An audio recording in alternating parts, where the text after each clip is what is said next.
Bueno, muy buenos días. Qué alegría me da estar aquí en el púlpito. Estoy feliz de estar compartiendo con ustedes, del privilegio de poder compartir la palabra del Señor, y a ustedes en sus casas estoy también muy contento de poder estar acompañándolos en este momento. En estos días se ha anunciado que todas las películas que estaban en estreno ya no las van a estrenar este año por obvias razones de la pandemia.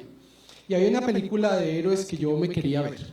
Yo soy hincha de los superhéroes. Pero resulta que me di cuenta que en este momento de dificultad, en esos momentos de pandemia, de crisis, han resultado unos héroes que tienen muchas más virtudes y muchas más cosas que admirar que los héroes de la pantalla, que solamente son ficción. Y me he encontrado con héroes de carne y hueso al lado mío, al lado de mi familia. Personas que me han llamado a decir, hombre René, me sobra un dinero, cuénteme en dónde puedo yo ayudar para que otras personas en medio de las dificultades tengan un sustento. Y se ha canalizado eso a través de la iglesia, a través de las necesidades que la comunidad tiene. Pero hablando de ese tipo de héroes que casi nadie conoce, héroes anónimos, también ayer tuve una visita de un familiar que no veía hace mucho tiempo, y estuvimos reflexionando de cómo nuestros matrimonios fueron, levantados por la gracia del Señor, y el esfuerzo que han hecho cada uno de ellos para poder subsistir en su vida matrimonial y en general ayudando a otros. Y creo que ese tipo de héroes anónimos, cada uno de nosotros tiene un héroe en su propia casa, en su propia familia. Esto es, si ustedes se ponen a pensar mucho, se van a dar cuenta que cada uno de ustedes en su familia tienen una persona que pueden llamarse el héroe. La mamá que madruga a las 4 de la mañana a hacer el almuerzo para poder salir a las 7 de la mañana a trabajar durante todo el día, y que llega a las 9 de la noche, 7 de la noche a terminar de hacer muchas cosas en la casa. Es nuestra héroe. Y así, o el papá o una tía que cuida a unas personas y se convierten en referentes de nuestra vida, ¿cierto? Y son personas especiales, son personas que uno admira y que están hechas como de otra cosa, y que creo que cada una de ellas valdría la pena hacerles una película, si ustedes lo piensan de esa manera. Hoy vamos a hablar de personas especiales.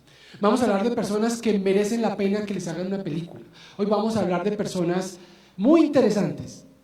Y dentro de este tema vamos a desarrollarlo a través de, teniendo en cuenta que, como acaba de decir Dorita mencionó dos palabras que me fascinaron, y yo quiero que allá en su casa y ustedes se acuerden de la palabra cuita, que cuiden nuestras cuitas. De pronto los jóvenes no son tan, a los jóvenes de pronto, a él les queda la tarea, que es una cuita. Es una palabra tan bonita del español. Bueno, pero yo les decía que la próxima semana, del 22 al 29, vamos a tener una semana muy especial, y es que cada uno de nosotros va a tener la oportunidad de invitar a alguien para que conozca al Señor. Entonces, usted que está en su casa puede decirle a una persona, a un hombre, le dice, mire, el martes a las 6 de la mañana lo invito a que se conecte, y va a tener un link de una conferencia especial. Si es mujer, va a ser el miércoles a las 9 de la mañana. Bachiller es una fecha especial, etcétera, etcétera. Vamos a tener la oportunidad de encontrar, y la oportunidad para poder invitar a personas a conectarse y que conozcan del Señor. Dentro de este tema, lo que estamos desarrollando es el mandato que nos dio el Señor, aquel mandato que está en Mateo, donde dice id y hacer discípulos, pero que también se refleja en Hechos 1:8. Si ustedes tienen por ahí la Biblia, no, mentira, yo se los voy a leer a ustedes. Hechos 1:8 dice, está en el momento donde Jesús ha muerto, ha resucitado y se encuentra con los discípulos previos momentos antes de la ascensión, y los llama y les dice: mire, yo los he llamado para muchas cosas, pero lo más importante que quiero que sepan es Hechos 1:8: pero recibiréis poder cuando haya venido sobre vosotros el Espíritu Santo, y me seréis testigos en Jerusalén, en Judea, en Samaria y hasta en lo último de la tierra. Es un mandato que se ha desarrollado, y dentro de ese mandato que se desarrolla, sigue el libro de Hechos, y en Hechos 6 cuenta cómo ellos empezaron a predicar la palabra y empezaron a exponer la palabra, y Hechos 6 dice: y crecía la palabra, y persistían en oración y en palabra, dice ahí en Hechos 6 en varias partes.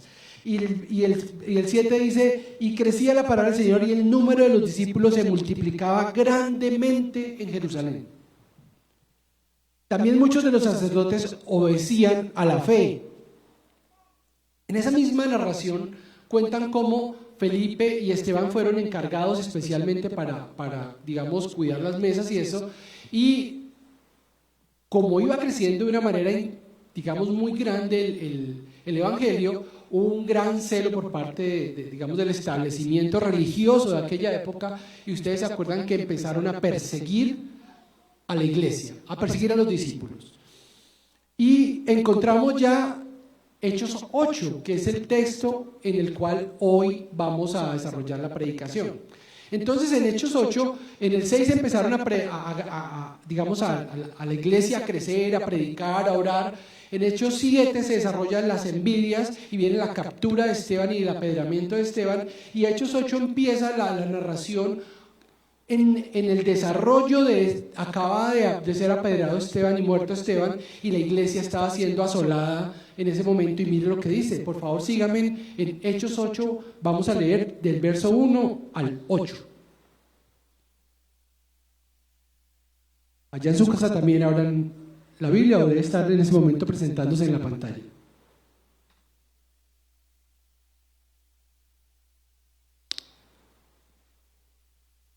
Y empieza diciendo: y Saulo consentía en su muerte. Estamos hablando de Esteban. Y en aquel día hubo una gran persecución contra la iglesia que estaba en Jerusalén, y todos fueron esparcidos por las tierras de Judea y de Samaria, salvo los apóstoles.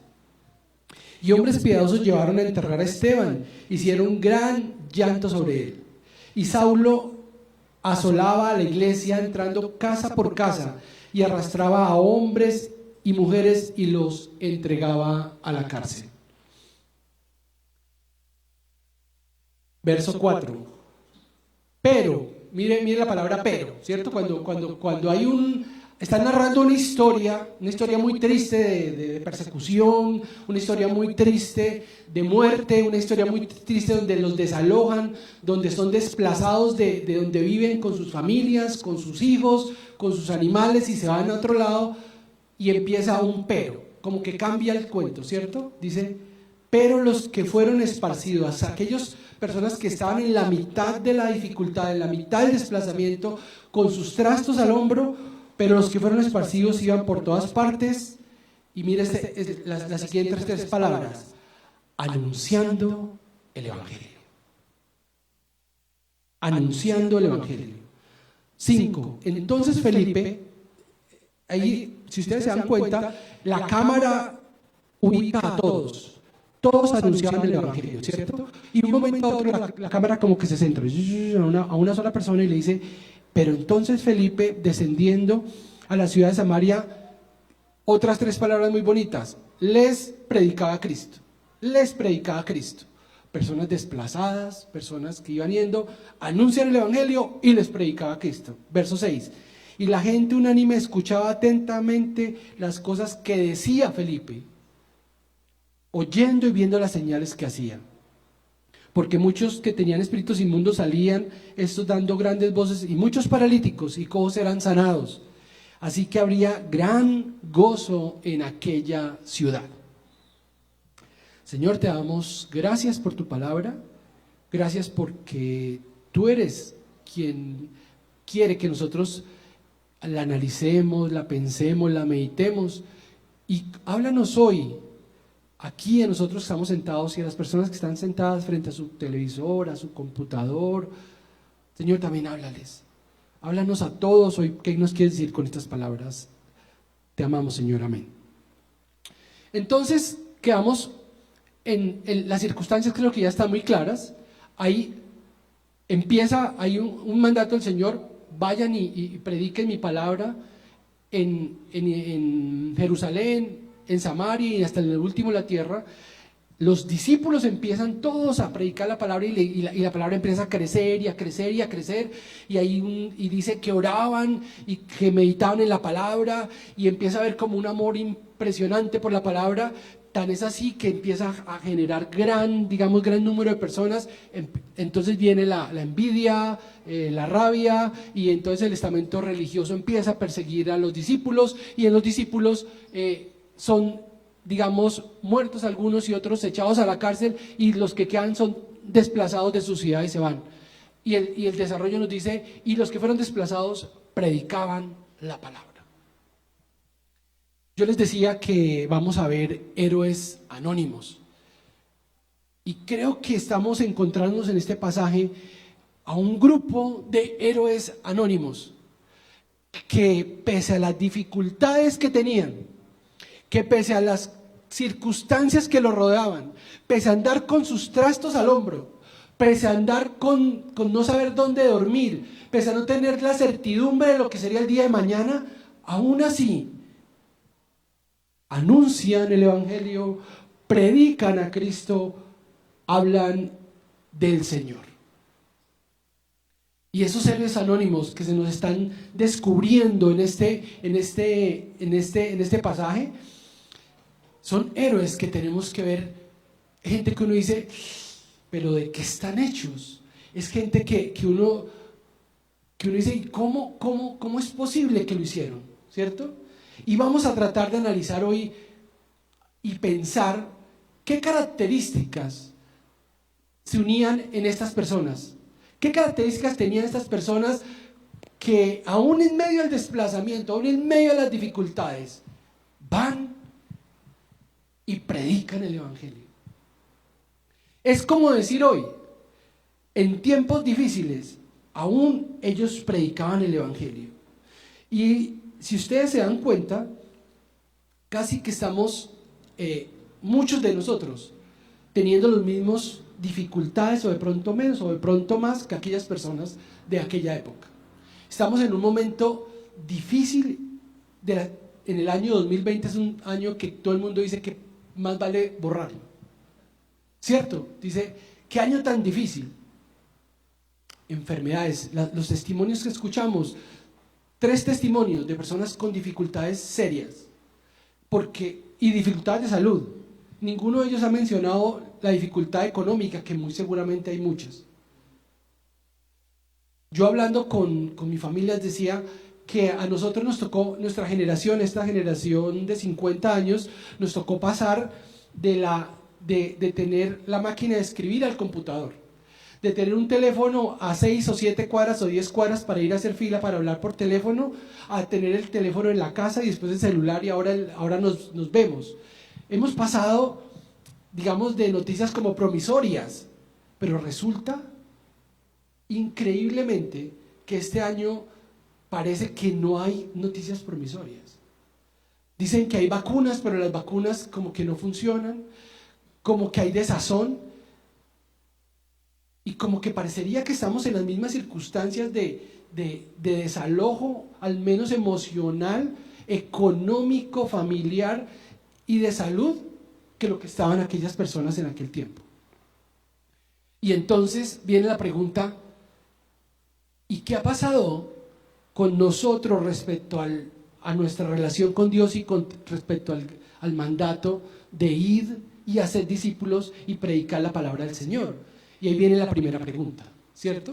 Entonces, si estamos, equiparando nuestro servicio, nuestra dedicación, nuestro amor a la palabra en medio de las dificultades, la pregunta es: ¿esas personas hablaron y predicaron del Señor. Entonces, ¿qué características tenían para saber si nosotros estamos teniendo las mismas, digamos, las mismas circunstancias que ellos y también las mismas características de predicar la palabra del Señor? Entonces, hoy vamos a ver en este texto 4 características de un evangelista en tiempos difíciles. 4 características de un evangelista en tiempos difíciles. Para aquellos que toman nota, les invito a no olvidarlas. La primera característica es que un evangelista es apasionado. Apasionado. ¿Qué nos encontramos acá?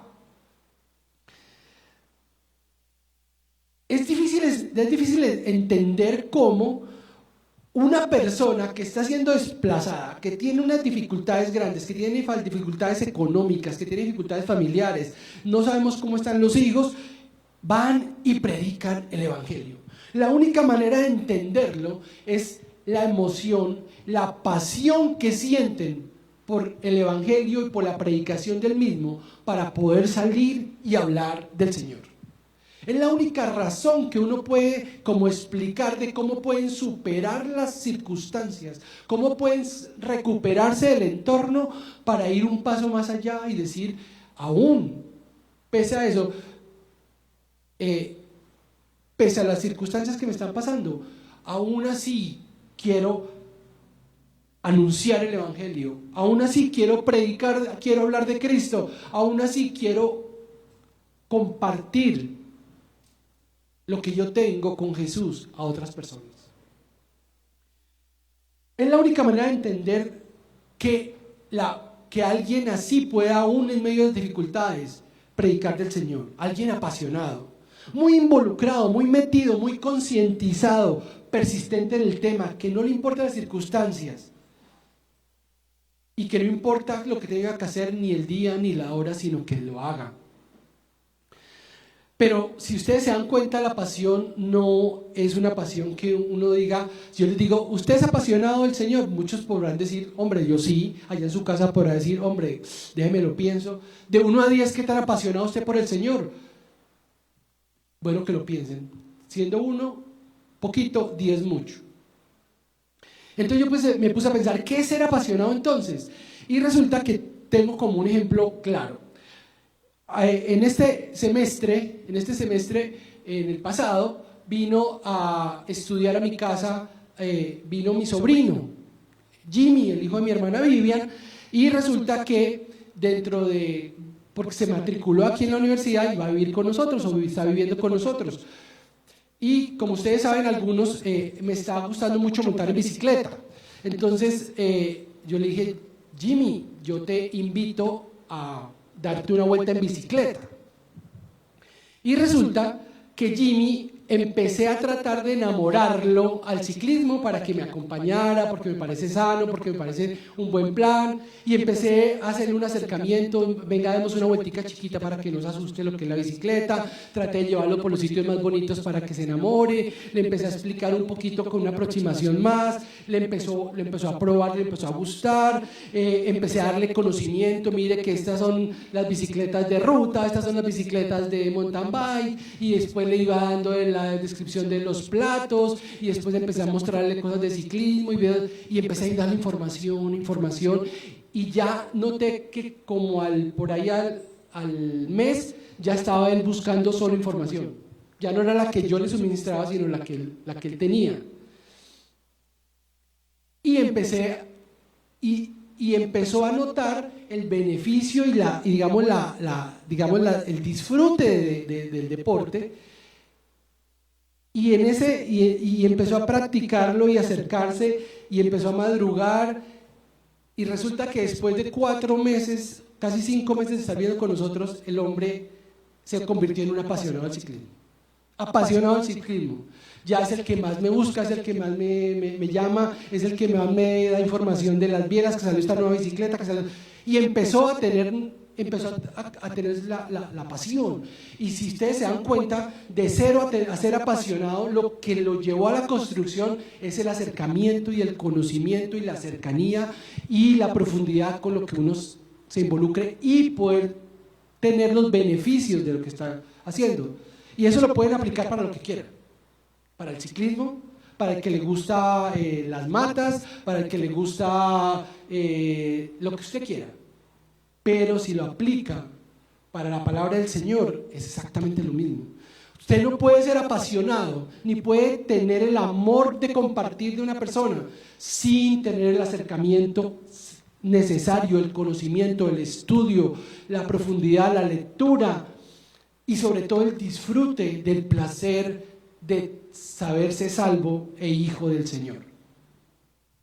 Entonces, si cuando les hice la pregunta, ¿qué tan apasionados somos para poder predicar la palabra del Señor? Así como esta gente lo hizo, que aún en medio de su entorno, aún en medio de la dificultad, aún en medio de la pandemia, salió a predicar la palabra del Señor, a anunciar, a invitar a personas, es ¿qué tan apasionados soy? Y la respuesta la van a tener es posible que no sea tan apasionado como lo eran ellos. Es posible que esa gana, ese fervor, ese primer amor que uno tiene por predicar, por el conocimiento del Señor, ya se me ha ido apagando un poquito. Y necesite reflexionar sobre dónde está mi pasión hoy por el Señor. ¿Dónde está? ¿Dónde está? ¿Cómo está mi corazón hoy por el Señor? Y he hablado con 2 o 3 personas al respecto en estos días.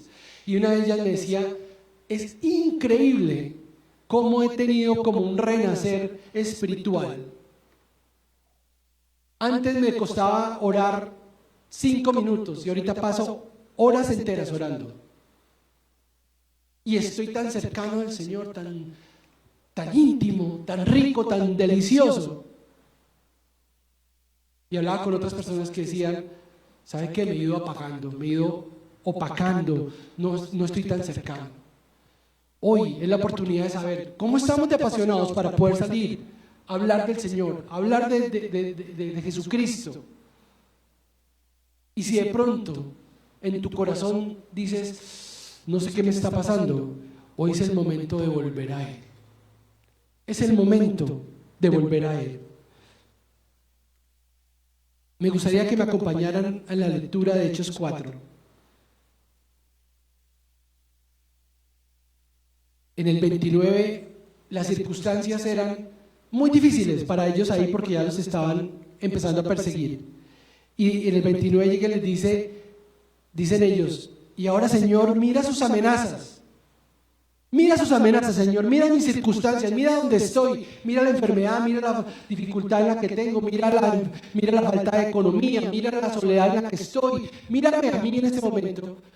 Y dice, y concede a tus siervos, y concédeme que con todo de nuevo hable tu palabra. Concédeme que con todo de nuevo, que yo pueda sentir la frescura, la pasión de poder predicar tu palabra, de poder hablar de ti. Mientras extiendes tu mano para que se hagan sanidades y señales y prodigios mediante el nombre del Señor. Y cuando hubo orado, el lugar en el que estaban congregados tembló y todos fueron llenos del Espíritu Santo y hablaban con denuedo la palabra del Señor. Hoy es el día que si estás ahí sentado, estás allá en tu casa y dices, Señor, ¿qué me pasa? ¿Qué me pasa con mi pasión? ¿Qué me pasa con mi relación contigo? Hoy es el día de anotar aquí en Hechos 4:29, Señor, yo te pido, Padre, que hoy sea un día especial donde renueves mi primer amor por ti, mi pasión por ti para compartir tu palabra. Ellos eran apasionados. ¿Qué otra característica tenían? La segunda característica, eran osados. Verso 5. ¿Qué circunstancias habían en ese momento? Resulta que ellos fueron esparcidos, pero fueron esparcidos y fue para Samaria.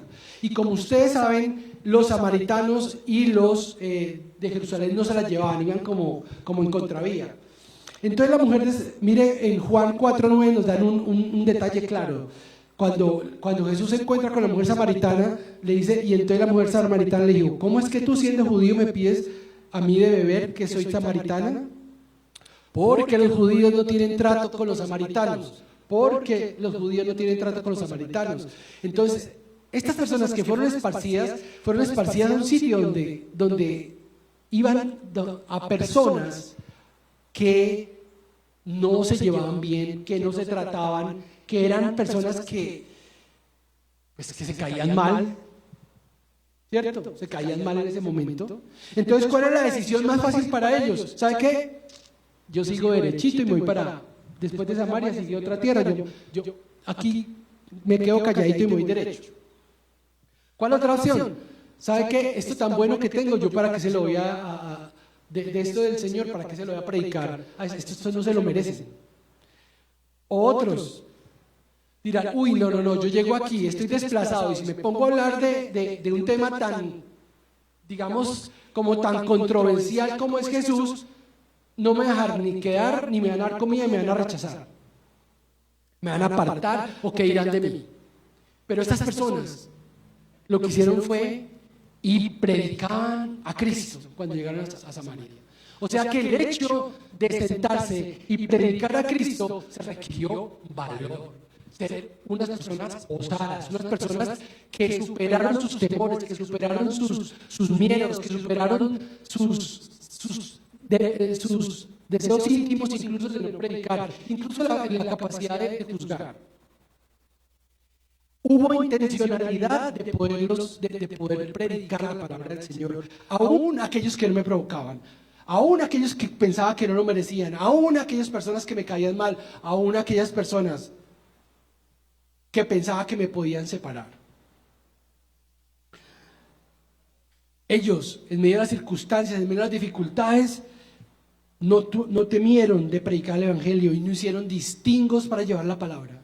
Y hoy día nosotros tenemos que ser osados también.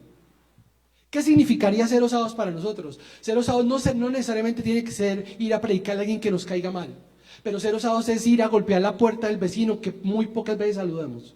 O ser osados es llamar a esa persona que hace mucho tiempo que no hablamos, o con esa persona que es difícil entablar una comunicación. Ser osado es perder el temor de ser rechazados. Ser osados es perder el temor, el miedo de ser apartados. Ser osados es arriesgarnos por Cristo. Arriesgarnos por Cristo. En una oportunidad, hace como 1 año y medio, nosotros con mi esposa teníamos a un gerente de una empresa muy grande, que era muy próspera. Le estuvimos pidiendo cita mucho tiempo. Y en una oportunidad, por circunstancias de la vida de esa persona, en vez de nosotros ir a la oficina de él llegó a la oficina nuestra. Y en medio de la oficina llegamos a hablar de trabajo, de cosas. A él le llegó un mensaje y como que se rió. Y entonces dijo, es que mi nieto me está felicitando de cumpleaños. Yo le dije, ¿estás cumpliendo años? Entonces me dijo, sí. Un señor ya de edad, señor de más o menos unos 70 años, ¿sí? Me dijo, sí. Y en ese momento estábamos con Rocío, me acuerdo mucho, y le dije, ¿será que nos permites para agradecer por tu vida y oramos por ti? Era una persona que la teníamos allá como en el pedestal, como el curvito, y que nos podía generar de pronto trabajo y cosas. Y como que me arriesgué a decir, quiero orar por ti. ¿Me permites orar por ti?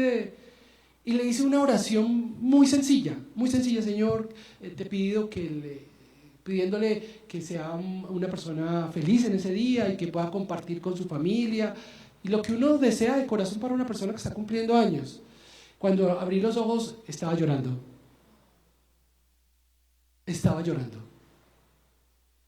Tú no sabes a qué persona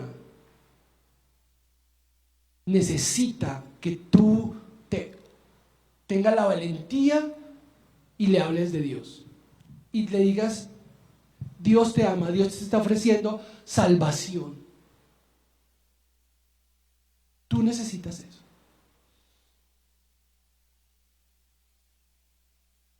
Para ustedes, yo les pido ya hoy, que en este momento, y los que están allá sentados en su casa,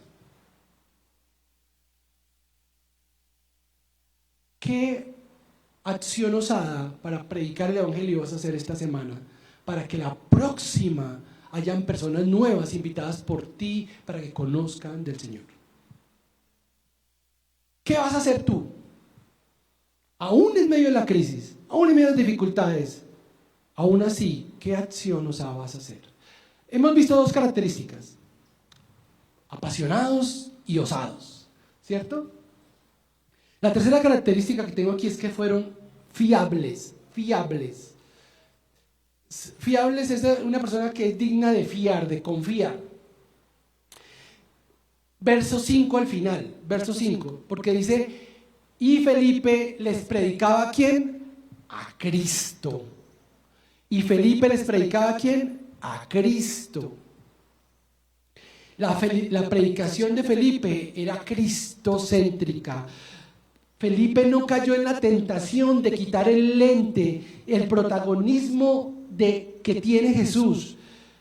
Y Jesús se convirtió en el principal argumento de la predicación de Felipe a los samaritanos. Y es que evangelizar es ante todo dar testimonio de una manera sencilla y directa del Dios revelado por Jesucristo mediante el Espíritu Santo. La evangelización debe contener siempre como base el centro y la clara proclamación de quién es Jesucristo y que es el Hijo de Dios, hecho hombre, muerto y resucitado, que ofrece salvación a todos los hombres como el don de gracia y la misericordia del Señor. No podemos caer en la tentación de hablar del Señor ofreciendo falsas promesas o quitándole el lente a Jesucristo. El ser fiable, el ser confiable para ellos en medio de las dificultades era poderles hablar de prosperidades, hablarles de buenas obras, hablarles de hacer una reunión para sentirnos bien. El ser fiable es no dar falsas promesas, no ofrecer clubes sociales, clubes multiniveles que te llenan de plata. La verdadera predicación cristocéntrica y que hemos de tener nosotros si somos apasionados y si somos fiables es hablar necesariamente de Jesucristo. Tenemos que buscar el arrepentimiento, el perdón de pecados, hablar de la vida eterna, hablar de Jesús. No podemos pretender decirles a las personas que vengan a los pies del Señor hablándole de otras cosas que no son. Si ustedes se dan cuenta y les gusta investigar un poquito, en el verso 9 de sus Biblias, la siguiente palabra que la Biblia nos narra, nos dice que fueron esparcidos, y del verso 4 al verso 8 nos habla de cómo ellos predicaron la palabra, de cómo se hablaron de Cristo, de cómo hicieron eso, y el verso 9 empieza con un pero, otro pero. Pero en Samaria había una persona que se llamaba Simón y que era un mago, dice ahí empieza. Y resulta que la historia se desarrolla como esa persona se acerca al Señor con el único objeto de obtener ganancias.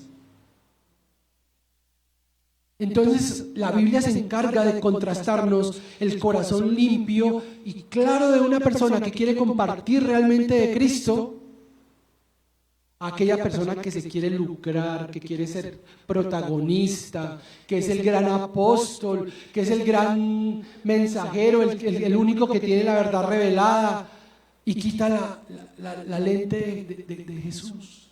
Quita la lente del pecado, quita la lente del arrepentimiento, quita la lente de la resurrección, de la misericordia y de la gracia.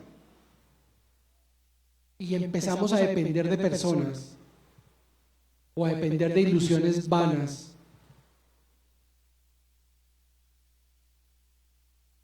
de clubes sociales. Empezamos a depender tristemente de la necesidad que cada uno tiene y se la tocan para poder chantajearle y esquilmarle la plata que tienen. Siendo así, en medio de las dificultades debemos de ser fiables.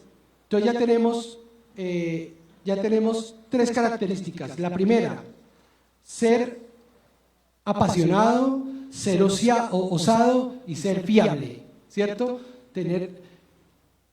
Ser dignos de guardar la palabra de Dios y a Jesucristo como protagonista de ella. Y la última, ser sensible. Versos 7 y 8.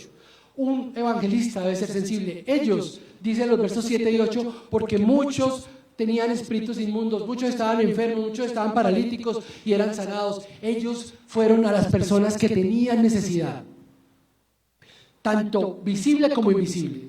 Porque resulta que usualmente nosotros vamos a las necesidades, digamos, visibles.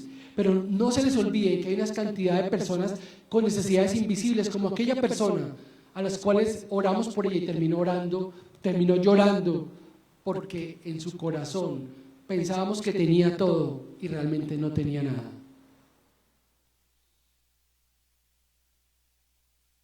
El evangelista es sensible a la necesidad de los demás, no siempre la visible, hay necesidad oculta. Yo leí esto en el periódico hace poquito, que ahorita con la pandemia se está desarrollando o se está revelando algo que llaman ellos la pobreza oculta o pobreza vergonzante.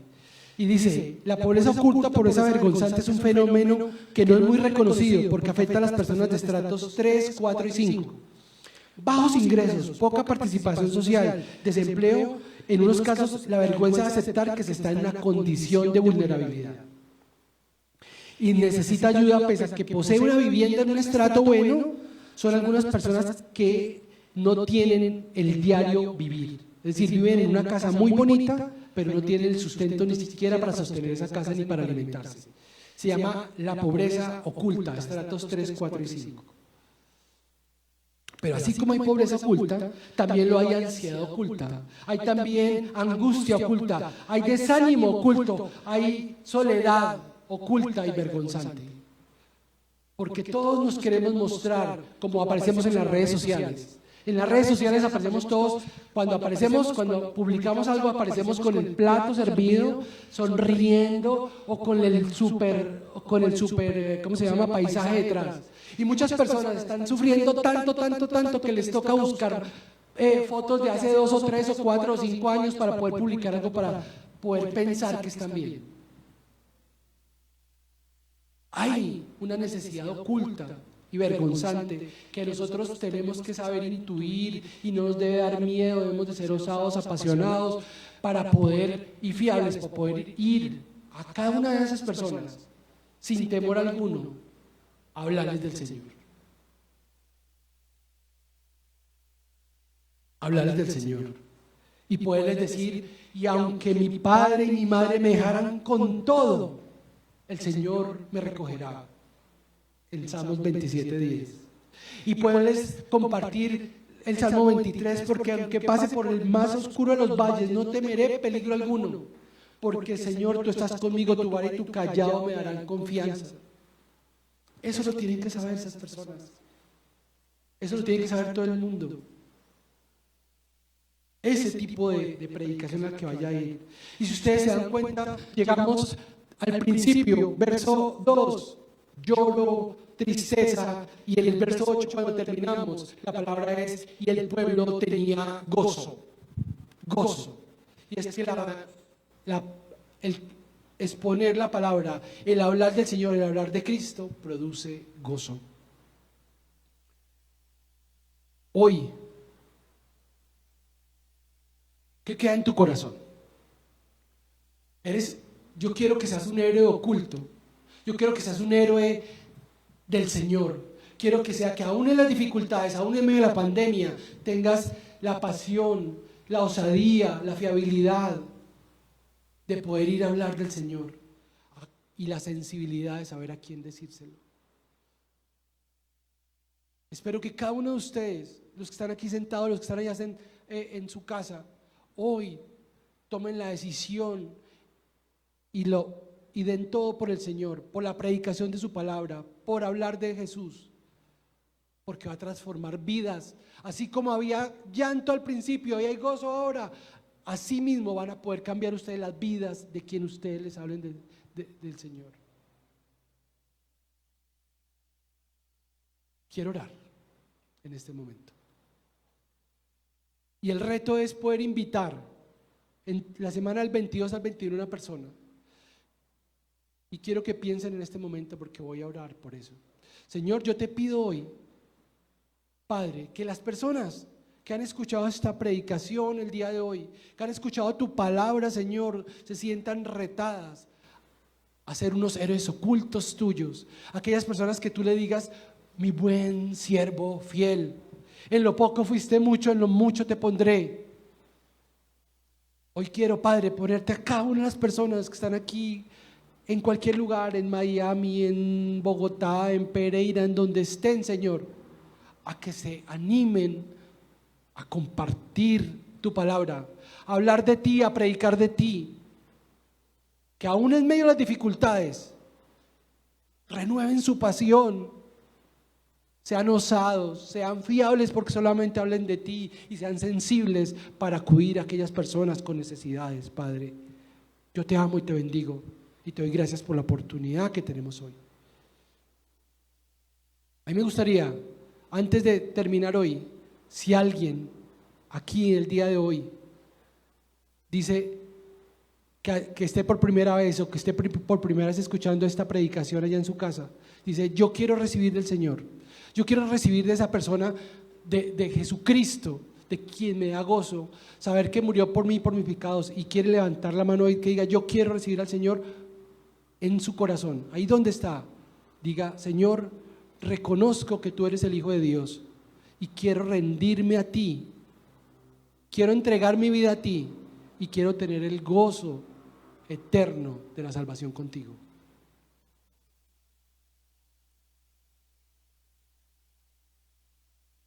Y ahora, como siempre, podemos decir que estamos esperando que el Señor venga por segunda vez. Por eso decimos: Maranata.